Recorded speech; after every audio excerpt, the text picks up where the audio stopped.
Hey y'all, so before I get this video started, let me give a quick shout out. These were the first 3 comments in my last video. If you want to be featured in my next video, make sure you subscribe and hit the notification bell and come show me some love when I drop a new video.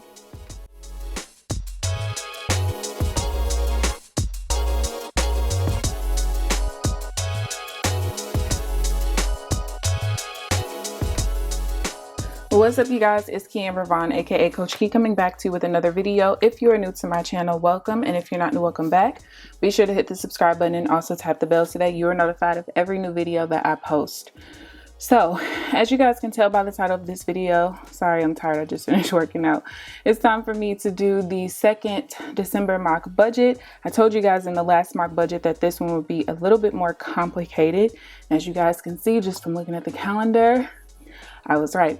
So what I've already done, because there are so many bills, I've already put them on the monthly calendar. If you're new here, I think that using monthly calendars are very important because you can kind of already see like how many bills you have coming out with each paycheck. So a really quick rundown of the bills. Now, you guys know I like to start budgets with a paycheck. So there's a biweekly paycheck coming in every other Friday, and then this is a monthly check. So the last biweekly paycheck she had come in was the 27th, and she said that it's typically between $1,100 to $1,360. So because of that, that paycheck should be able to cover all of these, and then whatever you had left over from your November budget, you know, can kind of cover whatever other expenses you had up until now. Now, I don't know if this monthly amount is every 10th of the month, but I'm going to safely assume so. Yeah. So these bills right here are really going to be down here when I do the paycheck to paycheck part. So the first thing we have is rent, even though it's down here, for $1,088. This is a married couple. PUD or PUD is $90.55. I don't know what a lot of these are. Cell phone is $92, and that includes hotspot. Storage is $165. Kia Soul. Car note is $234.09. Great Lakes student loan is $88.72. We have a capital loan credit card for $100. Score cents, I'm not sure what that is $19.95. Tires is $72.09. She says she has 6 payments left on that, so I'm assuming it's a store credit card. Primerica for life insurance is $50. A personal loan is $25. Capital One, I think this is a secured card, is $25. Yes. She says she wants to make a second payment of $98.51 before the 15th of January to pay off this card because it helps to build her credit back up. So I'm assuming that that's all that's left on there is the $98.51. So we can kind of work that in. Comcast, which is cable and internet, is $112. She says she does want to get rid of the cable portion at some point, and I believe that you should do that because there are so many ways for you to still watch the shows and movies that you want to without having cable. You guys, I have not had cable in years. Ever since I had a Fire Stick. And if you are still getting a Fire Stick, but you're paying for all these different subscriptions, the Netflix, the Hulu's, the Stars and HBO and all this stuff, if all of your little tiny subscriptions ends up adding up to practically a cable bill or even half of the cable bill, you're doing it wrong. I don't pay for any subscriptions. Okay, I don't. I still watch everything I want to. American National is $278. That's car insurance renewal for 6 months, and it's $278. So we're gonna budget that into this budget, but from here on out, in your monthly budgets, what you want to do is you want to take this amount divided by 6. I would probably go up to 300 just because, you know, usually car insurance tends to go up every year. So I would basically take that $300 divided by 6, which would be $50 a month. And then I would just save $50 a month towards that so that you don't have such a huge payment that comes out within that budget. Norco is $119. It says it's a medical bill on payments, and this amount covers change. So I'm assuming it's $118 plus change. NCI, which is a PayPal delinquent amount, is $20. Amazon is $71.47. That includes Amazon Prime, Audible, and TP subscription. I'm not sure what TP subscription is, but she said brought on by lockdown, number 2.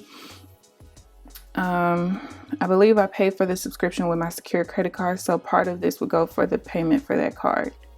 That's a little too complicated. We're just gonna keep it how it is right now.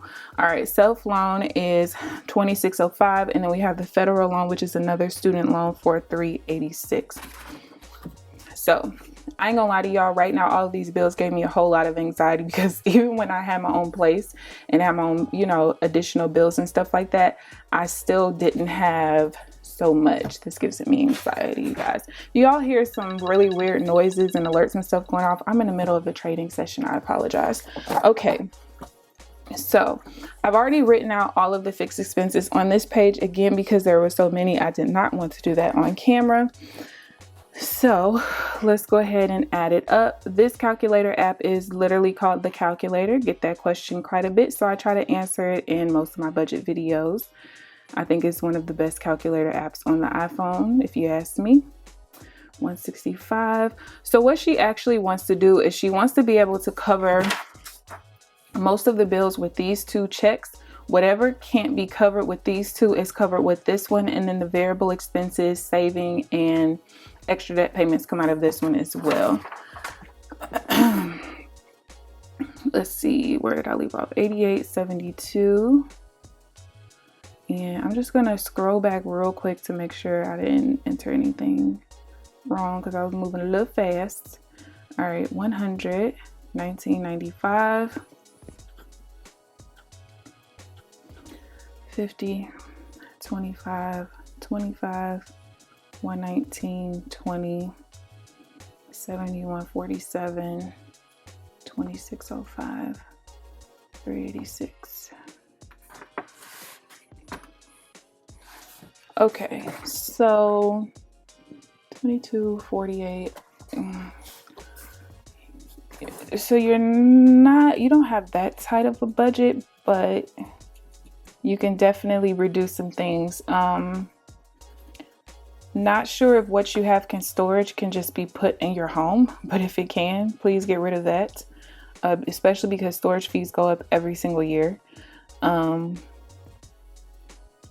Car note, I mean, you can't really do much about that unless you can refinance. But if you have a secure credit card that you're working on your credit with, I'm assuming your credit isn't good enough to refinance that down. So that's no biggie. I don't, what is Score Sense? What is it? Check your credit scores. Okay. So even though I understand, okay, you're clearly working on your credit, this isn't necessary. I mean, I'm just telling you before, like, doing the other numbers, what I personally would get rid of if I'm trying to suck as much money back into my budget so that I can start getting some of these debts down. Because she did give me a list of debts that she has. There's one for $1,427.70. There's another for $8,735, which is a delinquent account. A family debt of $800 for Honda, family debt for $900, family debt for $2,000, family debt for $2,500, a timeshare loan, delinquent, repossessed, $36,000. So there's a lot of debt, which means that it's going to take you a while to get out of debt. This one will be going away soon. Life insurance is important. What did you say this is? Prime and Audible. Do you necessarily really need Audible? Like, some of these things you have to ask yourself the question of, is Audible more important than me getting out of debt? Is such and such more important than me getting out of debt? And if it is more important, you keep it in your budget. But if it's not more important, get rid of it. Like, seriously. What was this? Medical bills. So yeah, those are really the only things, these three, that you could really possibly reduce. Besides, I know you said that you want to do the KeAmber pretty soon. So that's just my preliminary. All right, let's get into this. So the projected income is going to be $4,800 because it's the $2,600 plus the $2,200. So that gives me $4,800. If we subtract the $3,062.92 that are the total fixed expenses, and actually let's go ahead and add in the extra, I'm gonna go ahead and add in the extra Capital One payment she says she wanted to make for that secured card to pay it off. I believe she said it is.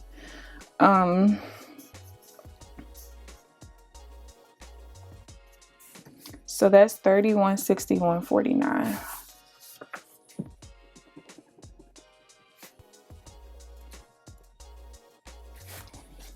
All right, so if that's subtracted from 4,800, that means your net income is $1,638.51. That does not give you a lot of wiggle room, considering that your variable expenses are $980 to $1,000. So we're just gonna say $1,000, and yeah, I'll give you $1,000 because you said $980 to $1,000. So I'm assuming that that's like an overestimated amount. Okay, so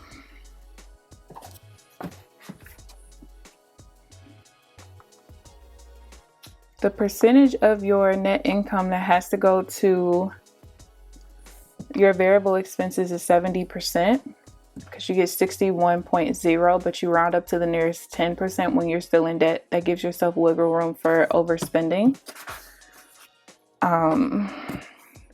So that means 15% needs to go to savings, 15% needs to go to debt. I always split the remaining between savings and debt, because saving while getting out of debt is so important, especially when you have debt as high as they do, because the more debt that you're in, the longer it's going to naturally take you to get out of debt anyway. So if you're going that long without saving additional money, you are really screwing yourself. I don't care what expert tells you you're not. You're screwing yourself. Look at how many people got screwed with the pandemic happening. I'm just saying, you never know what's going to happen.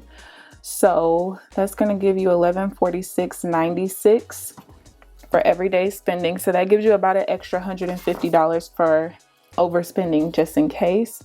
And I'm actually going to round this up to 7, because what I need is an even number left over.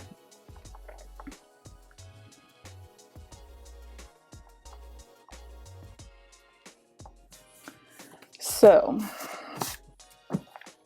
you have $245.77 here, $245.77 here. Now the thing is, she did say that, and I know you said you wanted everything to cover this as much as you can. Honestly, you're married, and the way that your bills end up working, you're putting everything together anyway. So that's kind of here nor there. But she did say that these two can sometimes be like, it's usually higher, but she kind of under budgets here because there are times that it's this low. But she said that usually it's $1,360. So honestly, the closer this person's income can be to $1,360, the better, because that's giving you an extra $260 per paycheck, which ends up being $520. And having that extra $520 is going to be, what is that, another $260 in these two places. So then that's going to get you up to about $500 that you could put in savings, and then $500 that you could put towards extra debt. So that needs to be done each and every time consistently, honestly. That's because otherwise you're basically cutting you're increasing your time of getting out of debt really by 2 times, because if this is basically going to double and this is going to double, then you are decreasing your time to get out of debt. You're basically cutting it in half just from that extra $500 a month. That extra $500 a month is a lot for you guys, and it needs to be done as consistently as possible.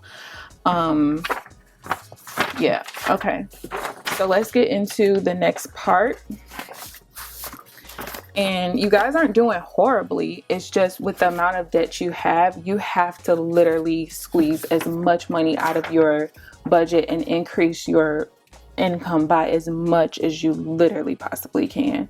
Like I said, especially with this storage fee, you guys have a home that you're renting. I don't know if there's somebody else's home that has a basement or something. You could possibly put your stuff there. Like, this is just a big expense. And, it could be stuff in storage that you don't even necessarily need. Honestly, my stuff stayed in storage for almost 2 years before I had my best friend bring it to my house. And to be honest with you, besides the furniture, the rest of the stuff that was in storage, and most of my stuff that was in storage was furniture, I could have really threw it out. I obviously didn't need it for 2 whole years. So what was the point of me having it? You know what I mean? Like, by the time you need that stuff out of storage, you're probably going to be somewhere else where you want different furniture or different whatever it is that's in there. So that's just my 2 cents with that. Okay. I always do this page last. So let's go to the budget pre-plan. So what I'm going to do, because these two paychecks are literally basically a day apart, I'm gonna put those together. Yeah, let's put those together. So I'm gonna put, or do I want to do it that way?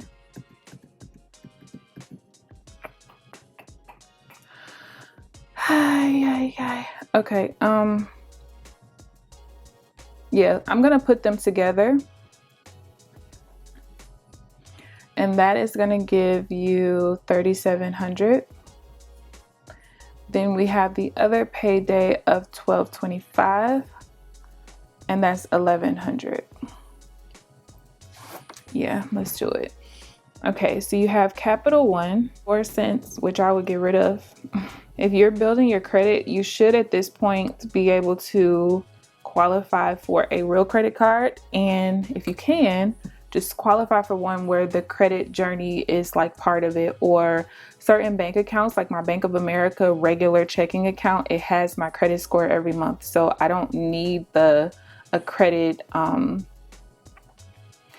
credit, what do you call a credit? I don't want to say program, subscription, I guess you could say. The only thing is I don't think that I can see everything that's on the credit report with that one, but with my credit card, I can see everything that's on the credit report. So just a thought. Primerica is 25. The good thing is this is going to come back into your budget as well as that 98.57. If what you said is that 98.57 will totally pay that off. Then we have Comcast, American National. It also helps that this 278 is not going to be here forever. That's going to go down to $50. So that'll give you another 228, which when you divide that in half is what? 114. So you'll have another $114 that you could save and put towards debt. So I think that your budget is just a little bit tighter than what it should be, mainly because of this, but there are other things that you can absolutely get rid of for now, and you can enjoy those things later. And by the time you haven't had them for so long, you probably won't even want it again. Amazon, I understand Prime. Honestly, I have Prime as well. I mean, I pay it on a yearly basis, but I have it and I don't think I'll ever get rid of it. Whatever that other subscription is, you should probably get rid of it if you're not under some kind of like, oh, you have to have it for a year type of thing. Whatever it is, it ain't important, I promise. Okay, and then what's gonna come out of this one? Oh, let me write in the budgeted expenses for 500. And I actually think we're gonna split this rent payment up possibly. Let's see what happens. Because you should have already paid the rent with what you had left over in November anyway. Budget of 500. All right. Okay, so let's go ahead and pick up where we left off. Well, you don't know that because I just cut all that time that's been away out. Okay, so what I do is I basically take away all of the bills and variable expenses out of each paycheck, and then we kind of see what we have left over with each one. So I think because this is a monthly check that's pretty consistent, and that's like the minimum, and you know it's pretty much going to come every single month, I think honestly you might possibly be better off doing your budget from the 10th to the 9th of each month. And then when these checks come in between, it's kind of like, okay, like I know that you said you want to be able to pay as much as you can with these two, but honestly, this is the most consistent and it actually equals out to be more than these two. And because the income is all together anyway, I would just go ahead and start the budget like that. Or you could do it starting with the bi-weekly budget. It doesn't really matter, honestly. So what did I do? 3,700 minus 100 minus 1995 minus 7209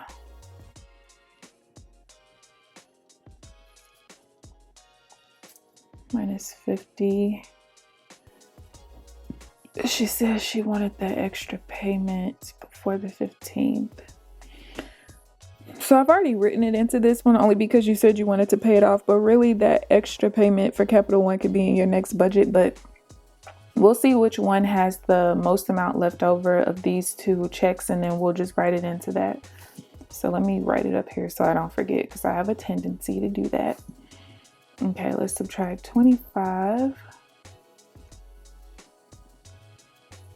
Another 25. And 12.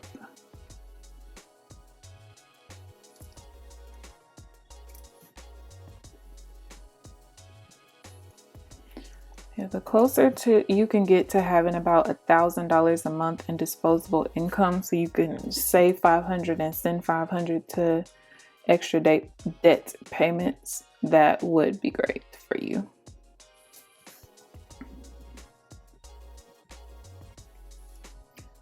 $71.47.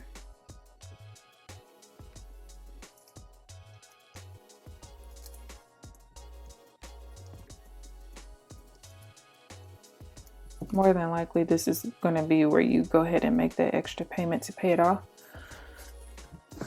1,100.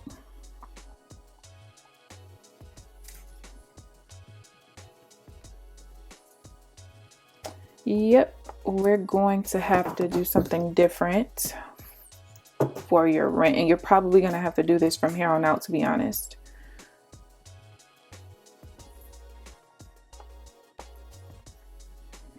And this is why not only do I like to do it looking at this page, but I like to do the budget pre-plan, because you can see when you're going to be negative.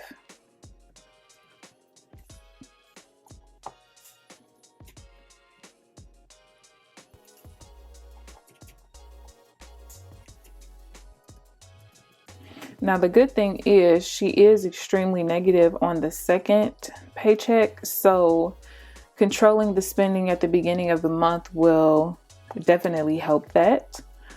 However, because our rent payment is so close to one full paycheck, what I'm going to do is actually split that rent payment up. So first of all, let's go ahead and write in this extra Capital One secure card payment. We're going to put that in here.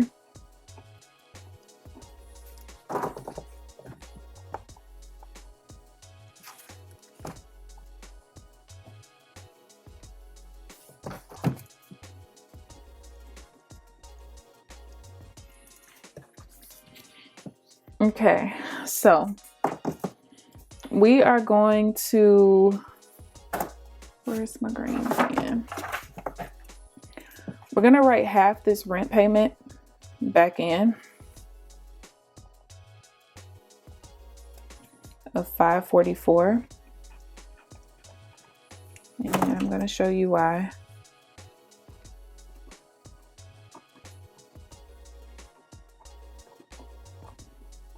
First of all, you're way too negative over here, so that's part of the reason.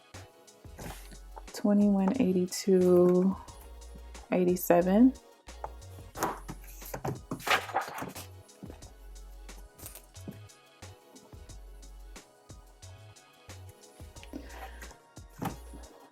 $1544.96 plus 544. Oh, wrong color.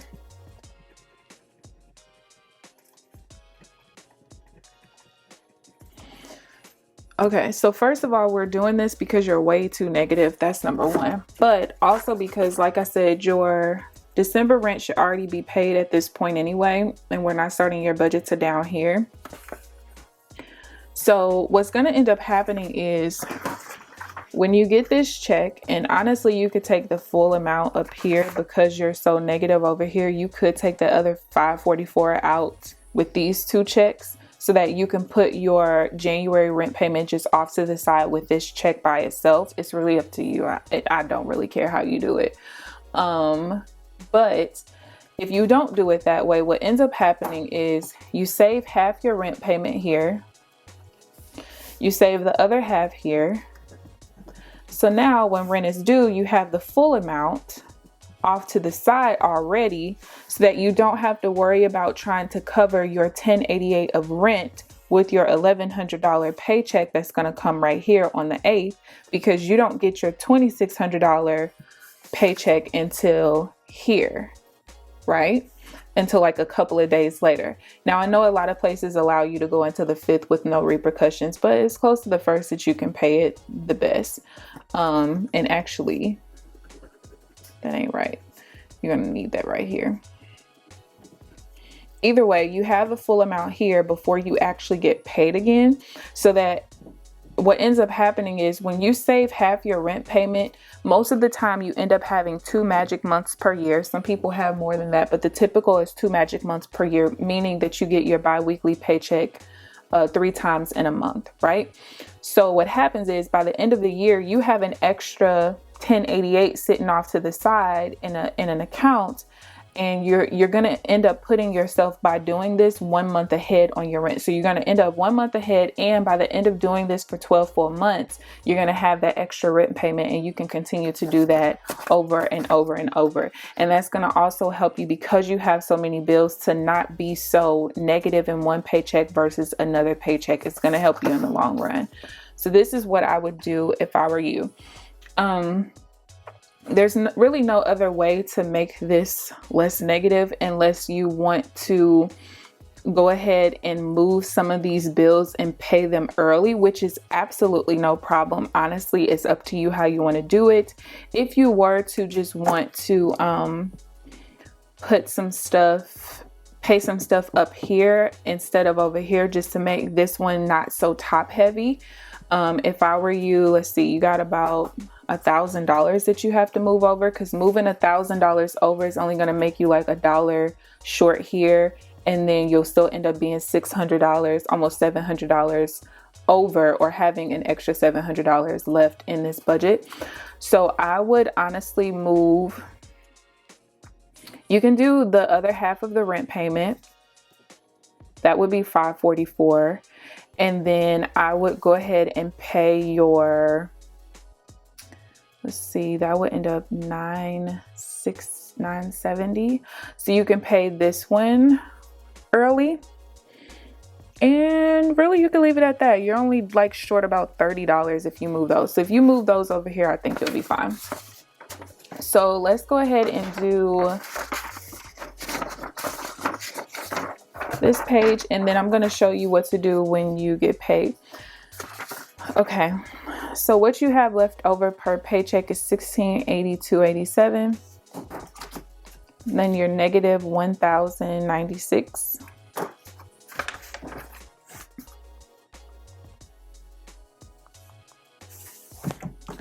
That is going to leave you with about $681.91. And like I said, half of that is going to go to savings, and half of it will go as extra debt payments. Okay. So I forget what you gave me, the list in which you wanted to pay them off. The Honda is $800. So with this extra payment, you'll be able to almost pay that halfway down. So after about 2 months, and if you end up earning more with that $1,100 paycheck, if it's more towards that $1,360, you'll actually be able to almost completely pay it off in 1 month. The World Mark will be able to be paid off in about 2 months. So you're looking at like your first $1,700 being able to be gone in about 3 months or so. And then you start working your way into the larger amounts. Okay, so let's do this last page. Sorry, it's so long, you guys. Your threshold, or what you need to earn to cover all your bills, is $3161.49. That includes that extra $98 payment you wanted to make to pay that secured card off. Your percentages are 70, 15, 15. So the first check is going to be $2,600, and then the very next day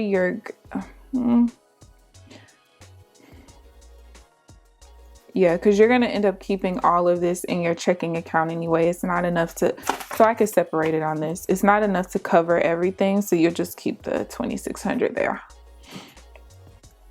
Then when you get paid the $1,100, now we start to split off a little bit.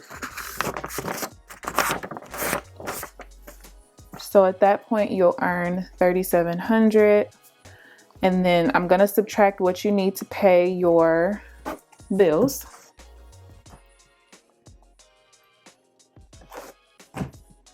So even though you've now earned enough to cover all your bills, still pay your bills the same. So you have $538.51 left over. So this is going to stay in your checking for fixed expenses. And actually,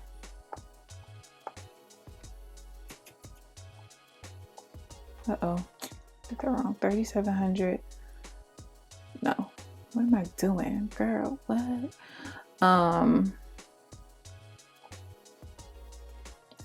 Yeah. Okay, so what's left over is gonna stay in checking for variable. We have savings, and then we have debt. So again, 70% of this is for variable expenses. Now remember, even though she needs about $500 to cover her variable expenses in the beginning of the month, remember we've accounted for bills that aren't even going to be taken out until later. So she'll have that whole $500 to be able to put towards her variable expenses. So that's not a huge deal. So $538.51 minus the $376.95 or seven. Oh my gosh, what are you putting in? $376.95 is $161.56. We're gonna divide that in half. Put this towards your savings ASAP as soon as you are paid that second check. Then put this towards the, what was it, Honda? I think Honda's first. Put that as an extra debt payment ASAP. Like literally don't wait, call that in. I didn't care if it was $1.68. I paid the $1.68. I'm not kidding. And those people probably thought I was crazy, but that's okay. I was trying to pay my debts off. Every dollar matters. Okay, so what's kept in checking total is the $3161.49. But remember, we already kept part of this, which was that $2,600. So that leaves me with this amount. Plus, we have to add in what we kept here. So $376, and I'm only doing that because I literally added these two checks up. Plus $561.49. And when I add going across, I should end up with $1,100. So these three amounts should equal out to my $1,100 check right here, which it does.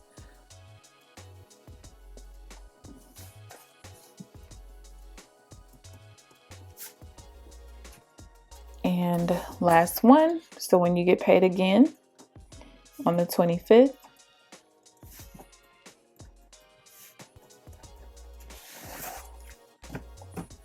now, because we've already done the hard math up here where we had to subtract and all that stuff, now once you do that once, you just start allocating every single dollar from here on out. So this one, there's no subtracting. I'm literally going to do the entire amount.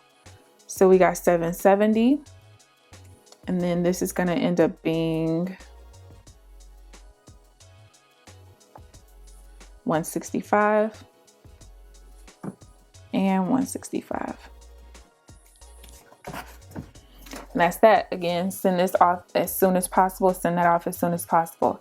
Now, if you end up getting paid that extra $1,360, or if you get paid $1,360, which is that extra $260, all you're literally going to do is just add that $130 here and the $130 there. And that's how you're going to do that. So like I said, your budget isn't completely horrible. It's doable. You're just going to have to put 10 toes down, do whatever you have to do to get these 2 checks as close to $13.60 as possible. Again, I would absolutely positively see what you can do to reduce the cable down to just internet. A lot of companies are only about $65, $70 for internet alone. So that extra $50, again, split that in half. That'll be 25 to savings, 25 to debt. Those things add up. You guys, I'm gonna show you how things add up, y'all. Let's see. Let me see if I can find one really quick.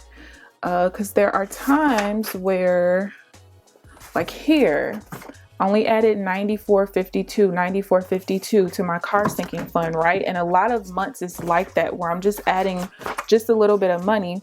However, my car sinking fund started off at $7,300 at the beginning of this year. And now that account is at $9,000, and I've taken some money out.